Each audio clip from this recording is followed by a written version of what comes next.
So once again welcome to Profit Laddu. तो आज मैं यहाँ पर हूँ एक कंपनी जिसका नाम ओला इलेक्ट्रिक मोबिलिटी लिमिटेड है, उसका इन डेप्थ एनालिसिस करने के लिए और जो उनकी रिसेंटली अभी कॉन कॉल और जो अर्निंग अपडेट्स आए हैं उनको एनालिसिस करने के लिए यहाँ पर हूँ। ये जो वीडियो है बड़ा ही इंफॉर्मेटिव होगा क्योंकि ओला इलेक्ट्रिक अभी थोड़ा सा बुलिश मोमेंटम में चल रहा है। वो क्यों चल रहा है उसका रीजन जानना बहुत जरूरी है, और ये रैली कब तक चलेगी वो भी आपको इस वीडियो से थोड़ा सा आपको क्लियरिटी मिल जाएगी। तो ये जो वीडियो है पूरी तरह से लर्निंग और एजुकेशनल पर्पस के लिए है, ठीक है। तो करते हैं वीडियो की शुरुआत। तो चलते हैं, जैसे रिसर्च रिपोर्ट है ये ओला इलेक्ट्रिक मोबिलिटी लिमिटेड के ऊपर। तो जो इनकी प्रिपरेशन है सितंबर 2025 के लिए उसमें इसमें डिस्कस किया हुआ है उन्होंने। तो करते हैं, सबसे पहले एग्जीक्यूटिव समरी और इन्वेस्टमेंट थीसिस के ऊपर आ जाते हैं। तो उसके ऊपर क्या है, जो इनकी की स्ट्रेंथ्स हैं वो यही है कि generation 3 platform with superior margin. इसका सेंस होता है कि इन्होंने इस तरह के आर्किटेक्चर के साथ में अपनी नई बाइक्स वगैरह को डिजाइन किया हुआ है। बहुत ही लीन उसका स्ट्रक्चर है और बैटरी जो पैक्स वगैरह भी हैं उसमें भी बहुत ज्यादा वेटेड नहीं है वो, तो जिससे इनको मार्जिन्स वगैरह पे भी अच्छे हैं उसके ऊपर। तो वर्टिकल इंटीग्रेशन कर रहे हैं। 90% इन हाउस इंजीनियरिंग का सेंस होता है कि जो इनकी जो वैल्यू चेन है, ये जो सप्लाई चेन है उसके अंदर मैक्सिमम जो चीजें हैं वो इन हाउस ही बिल्ड कर रहे हैं और बहुत कम से कम चीजें ये आउटसोर्स कर रहे हैं। तो कॉन्शियसली ऑप्टिमिस्टिक आउटलुक रखते हैं। पीएलआई सर्टिफिकेशन यानी जो प्रोडक्शन लिंक्ड इंसेंटिव्स वगैरह हैं वो भी सर्टिफिकेशन मिल गया है, जो 13 to 18% इनको इंसेंटिव्स मिलेगा। और लार्जेस्ट टीवी डिस्ट्रीब्यूशन नेटवर्क है, 4000 करीब इनके डिस्ट्रीब्यूटर्स हैं। Ola Electric in an inflation point का सेंस होता है कि अभी बिल्कुल ऐसे पॉइंट पर है जहां पर ये पूरी तरह से टर्न अराउंड कर सकता है, यानी बदल सकता है पूरी तरह से इसकी, क्योंकि अभी तक तो ये पूरी तरह से लॉस में चल रही थी, है ना। बट अब इसके अंदर चेंजेस आ सकता है। मतलब फर्स्ट क्वार्टर से अब दिखने लग गया है चेंज, तो सेकंड क्वार्टर ऑनवर्ड्स और ज्यादा अच्छा आएगा इसके अंदर चीज। अगर इसके जो की चैलेंजेस थे वो क्या थे कि execution Mrs on the production and delivery targets को भी ये पूरा नहीं कर पा रहे थे और एग्जीक्यूशन को भी एग्जीक्यूट नहीं कर पा रहे थे पूरी तरह से प्रोडक्शन को। और हैवी कैश बर्न हुआ था 1000 प्लस करोड़ सा, decline in the fourth quarter of financial year 25 वाला। तो उसमें काफी हैवी कैश बर्न, मतलब जो भी इन्होंने अपनी बाइक्स वगैरह बनाई थी वो पूरी तरह से मतलब उसको बेका वेका इन्होंने, पर पूरी तरह से प्रॉफिटेबिलिटी उससे जनरेट नहीं कर पाए। ये काफी सारी उसमें कमियां रह गई थी। तो सर्विस इश्यूज बड़े इंपैक्ट कर रहे हैं इनके मार्केट शेयर को, और पुअर आरओई है इनका 108 -28% का आरओसी है। आउटलुक अगर देखें तो auto EBITDA positive achieved in जून 2025, जो 25-26 का पहला क्वार्टर है उसमें भाई इन्होंने इबिट्टा पहली बार पॉजिटिव किया है। ये बहुत बड़ी बात है इनके लिए। और जो सेल मैन्युफैक्चरिंग है to reduce the cost of 7 to 8%। अब ये जब सेल मैन्युफैक्चरिंग अपना स्टार्ट करेंगे तो उससे क्या होगा कि 7 to 8% इनकी कॉस्ट और रिड्यूस हो जाएगी। मोटरसाइकिल लॉन्चिंग में एक्सपेंडिंग एड्रेसेबल मार्केट, और ज्यादा वेरिएंट ला रहे हैं ये मोटरसाइकिल में। और प्रोजेक्ट लक्ष्य इंप्रूविंग ऑपरेशनल इफिशियंसी, एक लक्ष्य स्कीम है इनकी जिसमें ये अपनी ऑपरेशन कॉस्ट को रिड्यूस कर रहे हैं। तो ये इनकी एग्जीक्यूटिव समरी में था, जिसमें 3 चीजें थी। एक था इसमें उनकी स्ट्रेंथ कंपनी की, दूसरा उसके चैलेंजेस थे, और तीसरा आउटलुक था जो फर्दर उनके प्लान्स हैं। अब हम आगे चलते हैं। तो इसमें क्या है, जो रीसेंट क्वार्टर की अर्निंग्स वगैरह थी उसमें क्या इंसाइट्स थे वो देखने को मिले। जो क्वार्टर फोर्थ की 2025 के चैलेंजेस थे उनकी बात करेंगे। जो फर्स्ट क्वार्टर में 2025-26 में क्या हुआ, क्या अचीव किया उन्होंने, उसकी बात करेंगे। और स्ट्रेटेजिक पिवट, यानी कि उसके बाद इनकी स्ट्रेटेजी क्या है फर्दर जो फ्यूचर प्लान्स वगैरह के लिए, तो उसकी बात करेंगे। तो सबसे पहले क्वार्टर 4 में क्या चैलेंजेस थे इनके पास में, कि quarter 4 was acknowledge as a tough quarter. बहुत ही टफ क्वार्टर था इनके लिए, जो लीडरशिप में primarily due to one time provisioning 250 crore for the generation 1 generation 2 warranty. जो इनकी बाइक्स वगैरह थी जनरेशन 1 जनरेशन 2 की, उनकी जो वारंटी वगैरह में हुई थी उन्हें उसमें इन्हें प्रोविजनिंग करनी पड़ी अपने प्रॉफिट में से। प्रोविजनिंग का सेंस होता है कि कुछ जो प्रॉफिट का कुछ पार्ट को अलग करना पड़ा, सो डैट कि जो वारंटी वगैरह में थी, जो इनके एक्सपेंसेस वगैरह हो सके, जो लॉस वगैरह हुआ था उनका, तो उसको ये भरपाई कर पाए। प्रोविजनिंग का सेंस ये होता है कि प्रॉफिट में से ही इन्होंने 250 करोड़ निकाल लिए थे। लोअर देन एक्सपेक्टेड रेवेन्यूज, और जो इनका एक्सपेक्टेड रेवेन्यू था वो भी उससे भी लोअर रहे थे ये क्वार्टर 4 में। सर्विसेज इश्यूज बढ़े थे जिससे कि मार्केट शेयर पर भी काफी फर्क पड़ा। ये क्वार्टर 2 4th बड़ा टफ क्वार्टर था, ये भावेश अग्रवाल जो इनके सीईओ हैं उन्होंने भी कहा था। अब क्या है, जो फर्स्ट क्वार्टर था 2025-26 का, उसमें क्या किया, डेस्पाइट चैलेंजेस सिग्निफिकेंट माइलस्टोन वर अचीव, इन्होंने फर्स्ट क्वार्टर में ही अपना इबिट्टा पॉजिटिव कर लिया। सबसे बड़ी बात, फर्स्ट टाइम एवर इनका इबिट्टा पॉजिटिव हुआ, बहुत बड़ी बात है। जो पीएलआई सर्टिफिकेशन मिल गया इनके जनरेशन 3 स्कूटर्स को, जो नए मॉडल लेके आए थे, यानी प्रोडक्शन लिंक्ड इंसेंटिव्स वगैरह, जो 13 to 18% इंसेंटिव्स वगैरह इन्होंने कमाया। Commitment to the EBITDA positive by quarter 2 financial year 26 तक। क्वार्टर 2 में भी अपना इबिट्टा पॉजिटिव रखेंगे, ऐसा इन्होंने कमिटमेंट किया। ग्रॉस मार्जिन इंप्रूव्ड बाय कितना, 25% इन द क्वार्टर फर्स्ट। जो क्वार्टर 4 था उसमें कितना था, 13% का था, और क्वार्टर फर्स्ट में कहां ले आए, ये 25% तक ले आए। तो ये इनकी अचीवमेंट है। इबिट्टा इनका मतलब पॉजिटिव हुआ, पीएलआई स्कीम से भी इनको इंसेंटिव मिला, और इन्होंने अपना जो क्वार्टर सेकंड है उसको भी ये पॉजिटिव करने के लिए कमिटमेंट किया है, और इनका जो ग्रॉस मार्जिन भी है वो 25% तक हुआ, जो 13 के मुकाबले 25 तक गया। अब स्ट्रेटेजिक पिवट क्या है कि आगे इनकी स्ट्रेटेजी क्या है। पहले क्या कर रहे थे, देखो सबसे बड़ी कमी क्या थी इनके अंदर, कि एक्सपेंशन पे एक्सपेंशन कर रहे थे, लेकिन इनका प्रॉफिटेबिलिटी की तरफ कोई ध्यान नहीं था। लेकिन अब ये थोड़े से कॉन्शियस हो गए हैं इस बारे में भी, प्रॉफिटेबिलिटी की तरफ। खाली एक्सपेंशन नहीं कर रहे हैं, प्रॉफिटेबिलिटी पे भी पूरा इनका एम्फेसिस है।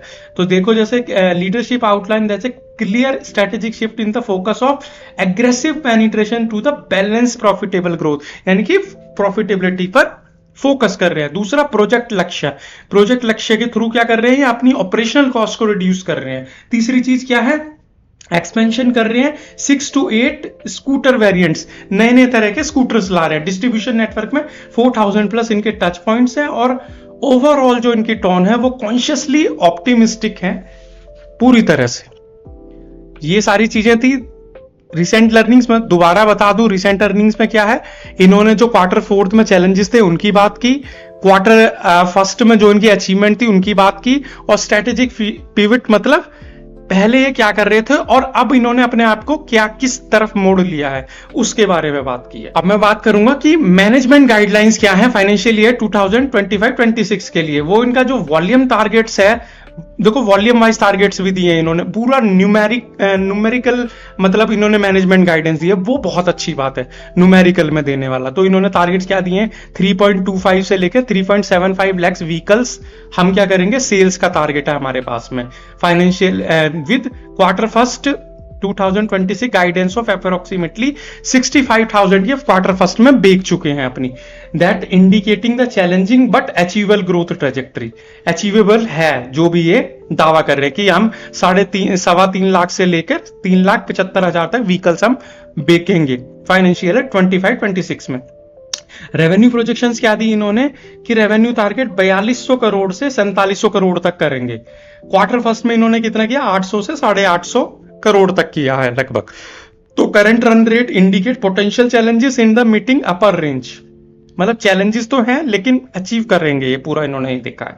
मार्जिन इंप्रूवमेंट्स में क्या किया है इन्होंने, gross margin expected jump to 19% quarter 4 में थे, जो कि 28 से 30% तक क्वार्टर फर्स्ट में चले गए हैं। यानी पहले क्वार्टर 4 में कितने थे, 19%, अब कितने चलेंगे 28 से 30% तक।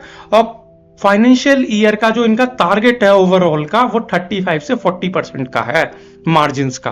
और ब्रेक इवन जो इनका 50,000 पे होना था, 50,000 व्हीकल्स बेचने पे होना था, वो अब 25,000 से ऊपर का है केवल, मतलब 25,000 से भी नीचे का चला गया है, जो कि 50,000 पे ब्रेक इवन का सेंस होता है नो प्रॉफिट नो लॉस पे।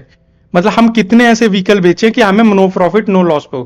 पहले जो 50,000 पे था नो प्रॉफिट नो लॉस, वो 25,000 से कम यूनिट बेचने पे भी आ गया है। तो ये बहुत अच्छी बात है इनके लिए। उसके बाद अगर हम आगे चलते हैं तो पहले थोड़ा सा रिव्यू कर लेते हैं इसमें कि जो मैनेजमेंट गाइडलाइंस है, वॉल्यूम को लेकर टारगेट दिए हैं, रेवेन्यू को लेकर टारगेट दिए हैं और मार्जिन को लेकर टारगेट दिए हैं। ठीक है, उसके बाद हम आगे चलें तो भाई स्ट्रेटेजिक इनिशिएटिव क्या है, इनके ग्रोथ ड्राइवर्स कौन से हैं। तो जनरेशन 3 वाले प्लेटफॉर्म जो इन्होंने डिफरेंट डिफरेंट तरह की बाइक्स बनाई हैं, उनका डिफरेंट आर्किटेक्चर है, बैटरी पैक्स वगैरह का बहुत ही लीन है, बहुत ही लीन मॉडल्स हैं, कोई ज़्यादा वजन नहीं है उसमें, है ना। तो वो सारी चीज़ें हैं जनरेशन 3 प्लेटफॉर्म में। इन हाउस सेल मैन्युफैक्चरिंग कर रहे हैं, 5 गीगावाट कैपेसिटी वाला एक्सपेंशन कर रहे हैं, जो कि 4680 सेल्स को बाय Q3 फाइनेंशियल ईयर 2026 तक मतलब प्लान कर रहे हैं ये एक्सपेंशन करने का, इतना करने का, जो क्या करेगा 7 to 8% कॉस्ट एडवांटेज देगा और ensuring supply chain security for 1 से लेके 1.2 मिलियन यूनिट्स तक एनुअली बनाएंगे। उसके बाद में मोटरसाइकिल जो इनकी कैटेगरी एक्सपेंशन है उसको भी डिफरेंट तरह के वेरिएंट्स ला रहे हैं, उसमें भी अनमैच्ड डिस्ट्रीब्यूशन नेटवर्क यानी 4000 का जो इनके पास डिस्ट्रीब्यूशन है उससे वो भी इनको ग्रोथ देगा। तो 4 तरह की ग्रोथ, एक तो जनरेशन 3 प्लेटफॉर्म जो तरह डिफरेंट आर्किटेक्चर वाली जो इनकी बाइक्स वगैरह लाए हैं ये प्रीमियम प्राइसिंग वाली, वो इनको ग्रोथ देगी। दूसरा जो सेल मैन्युफैक्चरिंग कर रहे हैं इन हाउस, वो ग्रोथ देगा। और मोटरसाइकिल कैटेगरी का जो एक्सपेंशन कर रहे हैं वो इनको ग्रोथ देंगी। और अनमैच जो इनके पास में डिस्ट्रीब्यूशन नेटवर्क है वो इनका ग्रोथ का प्लान है। उसके बाद हम आगे चलते हैं तो देखते हैं कि प्रोडक्ट पोर्टफोलियो और मार्केट पोजीशन क्या है। देखो प्रोडक्ट एक्सपेंशन में क्या कर रहे हैं, 6 to 14 स्कूटर वेरिएंट्स ला रहे हैं, है ना, डिफरेंट प्राइस सेगमेंट्स में, डिफरेंट प्राइस पॉइंट्स को लेकर। और जनरेशन 3 प्लेटफॉर्म डोमिनेंस तो है ही कि 80% ये क्या कर रहे हैं, टोटल सेल्स मिक्स का 80% जो आएगा वो इससे ही आएगा जनरेशन 3 प्लेटफॉर्म से, जो सिग्निफिकेंटली इनके मार्जिन्स को इंप्रूव करेगा। और जो उनका बॉम मतलब बेस ऑफ मटेरियल कॉस्ट है जो उसको लोअर कर देगा। और इसका एनहांस वर्टिकल इंटीग्रेशन भी हो जाएगा। मार्केट पोजीशन क्या है, 19.6% का मार्केट शेयर है इनका करेंटली जो है Q1 में, retaining leadership in the E2W जो इलेक्ट्रिक जो 2 व्हीलर मार्केट है उसके सेगमेंट में है बड़े, डिस्पाइट कॉम्पिटिटिव होने के बावजूद, कॉम्पिटिटिव प्रेशर होने के बावजूद भी 19% का मार्केट शेयर इनके पास में। ठीक है, एक तो प्रोडक्ट एक्सपेंशन कर रहे हैं, दूसरा जनरेशन 3 प्लेटफॉर्म डोमिनेंस है इनका, और तीसरा इनका मार्केट जो पोजीशन है वो 19% का मार्केट शेयर है। अब चलते हैं आगे, जिसको जो इनका है कॉम्पिटिटिव लैंडस्केप एनालिसिस जो है इनका, मार्केट शेयर ट्रेंड्स करता है dominant with the 49% of E2W market, यानी इलेक्ट्रिक 2 व्हीलर की जो मार्केट है उसमें इनका 49% का जो मार्केट शेयर था Q1 में 2025 में, जो बाद में क्या हुआ, डिक्लाइन हो गया ड्यू टू सर्विस इश्यूज की वजह से और एग्रेसिव कंपिटिटर डिस्काउंटिंग की वजह से, है ना। और अभी करंट में कितना है, 19.6% जो Q1 में है इनका। उसके बाद में क्या है कि जो कॉम्पिटिटिव पोजीशनिंग है वो क्या है कि बजाज के पास में 20% का मार्जिन है, टीवीएस के पास में 13% का मार्जिन है और अदर्स भी हैं। Ola maintains cost advantage through vertical integration, और जो इनको PLI certification for generation 2 scooters पे मिल रहा है, जो इंसेंटिव्स वगैरह मिल रहा है, उससे ही अपने मार्जिन को बढ़ाते जा रहे हैं।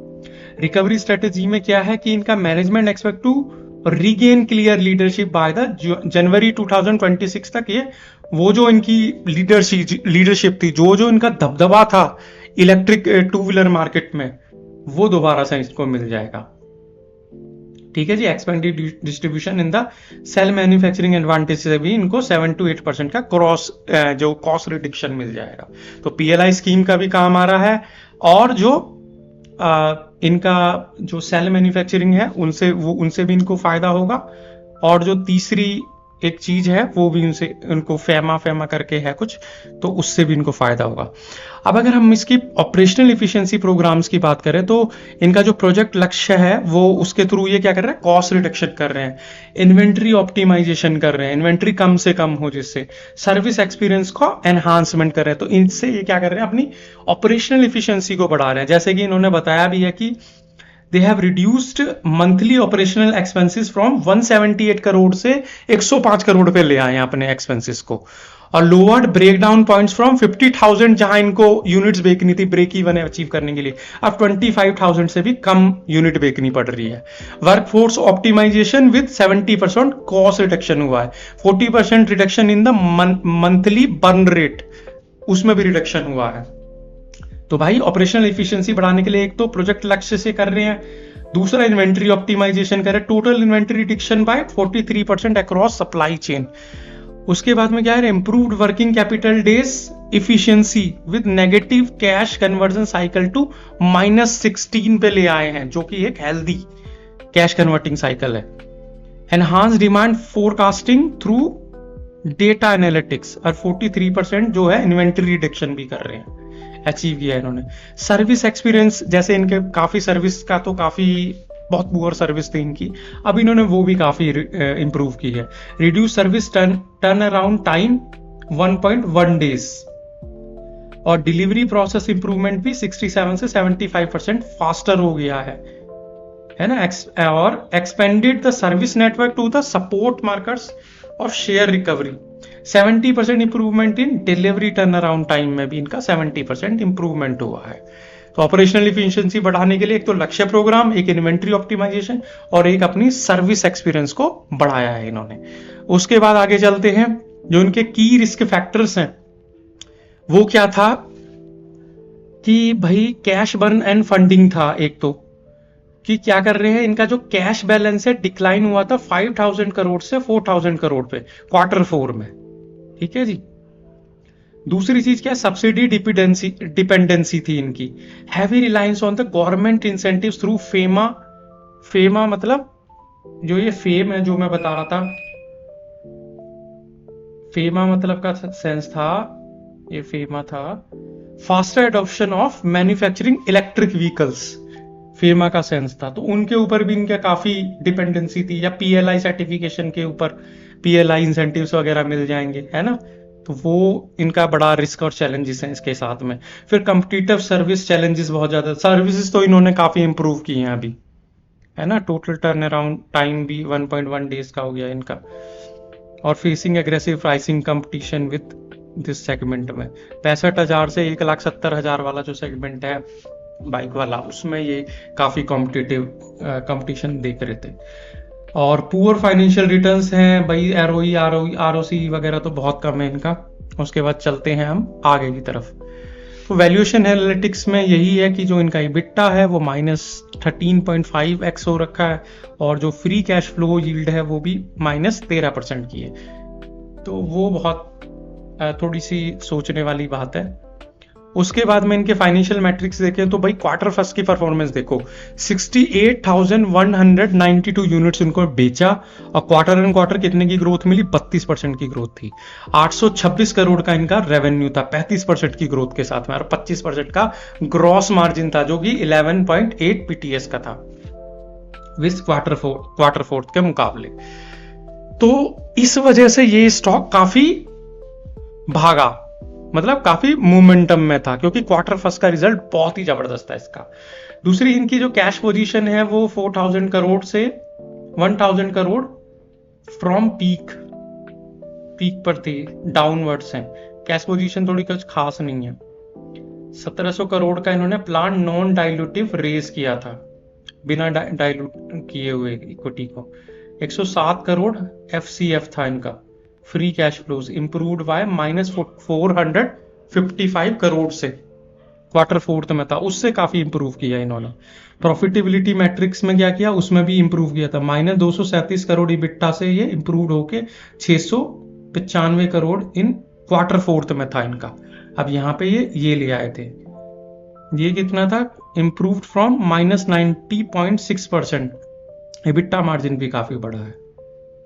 उसके बाद में फाइनेंशियल रेशियोज में ROC ROE वगैरह ये तो सारे पूरी तरह से नेगेटिव ही थे। बाकी 16 डेज का जो उनका कैश कन्वर्टिंग साइकिल था वो काफी इंप्रूव्ड था। तो ये इनकी फाइनेंशियल पोजीशंस थी जो Q1 की बहुत जबरदस्त थी, इसी वजह से इस स्टॉक पूरे मोमेंटम में था। अगर फ्यूचर आउटलुक्स वगैरह देखें तो भैया सबसे पहले स्ट्रेटेजिक इन्फ्लेक्शन पॉइंट है, यानी कि कंपनी यू टर्न लेने वाली है Q2 से, ये दिखाई दे रहा है। ये Q1 में ही अभी दिखाई दे गया था, सारी चीजें पॉजिटिव होने की कगार पे है इनकी पूरी तरह, क्योंकि इबिट्टा इनका अभी पॉजिटिव हो रखा था। Management expect to consolidate EBITDA positively, Q2 में भी पॉजिटिव रखेंगे ये। और then the shift from growth at all cost to profit growth with risk management के साथ। यानी कि हम खाली ग्रोथ पे ये वो नहीं कर रहे हैं, फोकस नहीं कर रहे हैं, जबकि प्रॉफिटेबिलिटी के साथ में ग्रोथ और विथ रिस्क मैनेजमेंट चल रहे हैं। ये इनका क्वार्टर सेकंड का डायरेक्शन है। इन्वेस्टमेंट रिकमेंडेशन में देखें तो हाई रिस्क है भाई अभी भी, क्योंकि growth oriented investors with high risk tolerance है। Execution of turn around initiatives is critical. अभी है, कॉस्ट रिडक्शन हो रहा है, लेकिन उस लेवल का मतलब एक आशावादी नजरिया, बहुत ही कॉन्शियसली आपको आशावादी तरीके से इसमें इन्वेस्ट करना चाहिए, अगर इन्वेस्ट भी करना चाहिए तो। वैसे मेरी कोई रिकमेंडेशन नहीं है, बिकॉज मैं कोई सेबी रजिस्टर्ड रिसर्च एनालिस्ट नहीं हूं। उसके बाद क्रिटिकल वॉच पॉइंट 3 फैक्टर्स हैं इसके, जैसे जनरेशन 3 प्लेटफॉर्म, ये जो प्लेटफॉर्म मार्जिन हैं, एक तो वो है, दूसरा सेल मैन्युफैक्चरिंग का है, उससे इन्हें फायदा हो रहा है। जो डिले है, delay to the early financial year 27, subsidy policies से भी इनके मार्जिन इंपैक्ट हो रहे हैं। तो ये 3 फैक्टर है, एक जनरेशन 3 प्लेटफॉर्म वाला, क्योंकि ये जो आर्किटेक्चर डिफरेंट तरह का बना रहे हैं मोटरसाइकिल्स का, दूसरा सेल मैन्युफैक्चरिंग से इनको फायदा, और तीसरा सब्सिडी से सबसे ज्यादा फायदा है। तो ओवरऑल देखो स्टॉक अच्छा है, इंप्रूवमेंट की जगह पर है, बिल्कुल इंप्रूवमेंट कर सकता है, और अभी भी इसने जैसे क्वार्टर फर्स्ट में भी काफी इंप्रूवमेंट किया है, तो टर्न अराउंड स्टोरी बन सकती है ओला इलेक्ट्रिक के साथ में। मेरा तो यही कहना है। बाकी ये मेरी कोई बाय सेल रिकमेंडेशन नहीं है, बस केवल एक अपना एक अनबायस्ड वे में मैंने अपना जो ओपिनियन है वो आपके सामने रखा है। और अगर आप मेरे चैनल पर नए हो तो यार चैनल को सब्सक्राइब करना ना भूलें, और अगर वीडियो में दी हुई जानकारी आपको अच्छी लगी हो, वैल्यूएबल लगी हो, लाइक और शेयर जरूर करो। स्टॉक मार्केट से रिलेटेड या पर्टिकुलर किसी स्टॉक से रिलेटेड भी आपका कोई क्वेश्चन है तो उसे कमेंट बॉक्स में जरूर लिखो। So thank you so much.